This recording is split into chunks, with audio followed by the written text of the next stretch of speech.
Okay. We're recording. Yeah. Well, I'm here on Harvester Island with Scot McKnight, who has been here with us for a week. And I want to start off by saying, welcome to Harvester Island. Except today's the day you're leaving. Yes, yes. Well, we've loved it. I mean, it's beautiful up here. We love Alaska. I love seeing the birds. We've heard rumors of bears, seen deer, whales. It's fantastic to see this in its primitive, wild beauty. Yeah, and it's been fun to share it with you. And I'd like to think that I never get tired of it, but when I see someone new, see their excitement, it helps me to see it all over again. And I get as excited as everyone else does. Yeah, I've seen those whales, I don't know, 100 times, and they're still so incredible. It's spectacular. Yeah, we were very impressed with the whales and the sea lions, seals, bald eagles. This is a wild beauty. Mm-hmm. Beautiful. It is. So Scot, you crossed the waters to come here to our island, and then we've kind of done some crossing the waters ourselves. We went across the bay, and we've been driving around in boats, and Scot went out in the skiff with us to pick fish and work with the nets, and so we got a little flavor of that. And so did you ever think for a moment, gee, I wonder what it felt like to be one of the disciples, one of the Well, it's fishermen? odd that you asked that, because when we were with Duncan, going out more into the wilderness, or whatever you would call it, to see the sea lions, Yeah. and the boat got in some of those big waves, Mm-hmm. I thought to myself, what would it be like to be in that wave in a boat with Jesus in the first century without a motor? You can't control it, and it's so big. The water does not care that humans are on it. There's no respecter of persons. It just does what it does, and you either adjust to it or it takes you under. And of course, the coldness of the water here would be different. But I really did. I got to thinking of the Jesus boat in Galilee. Yeah. On that water, and thought it would go down right here. It would go, yeah. It couldn't have handled this. Yeah. And you think about all those guys on the oars. That's all I've got is the oars, and Yeah. and their arms. We've got the motor. Sometimes the motor.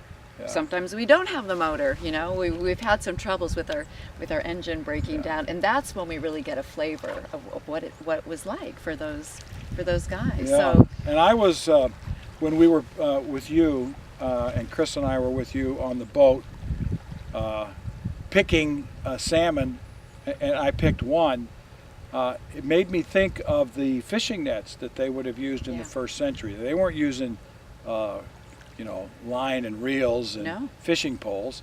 They were using these nets. And while these nets are far more sophisticated and tailored for salmon, those nets were designed to catch tilapia and things like that. And they would have done the same identical thing: pull the nets up, Right. pick the fish out of the net, drop them in the boat, take them to shore, sell them, cook them, and have dinner or lunch. And so it may be Alaska, and it may be colder water and bigger, more sophisticated machinery, but it is the same genuine experience of a first century fishing experience. So it's the first time I've ever been there with nets, so it's fun. Yeah, and I think maybe one of the elements that that we share with those fishing disciples is, fishing, throwing your nets into a body of water, whether it's the ocean or the Sea of Galilee. It really is a profound act of faith. Yeah. Because you can't control those fish. Yeah. You can't control the movement of the fish. You don't know. We think we know where they're going. We think we might know, but we are constantly surprised. And it's the same with the disciples. Remember, they were there several times. They fished all night and they didn't catch anything. So it's not like they had it wired either. Yeah. So it really was this huge act of faith. You just got to wait. You wait. Got to let the fish do their thing, and over time you're going to catch your fish, and some days are going to be good and some days bad. And you're really waiting on God. Yeah. You're waiting on God to send the fish into your net. Yeah. And to give you the strength to persevere. So, yeah. Well, it's been really fun having you, Scot, and we hope that this was not a once in a lifetime experience. Yeah, we'd love to come back. It's beautiful. Chris and I like nature. We like the wild. We like the birds, the wild animals, seeing things like this, the beauty of the water, the mountains, the hills, the green.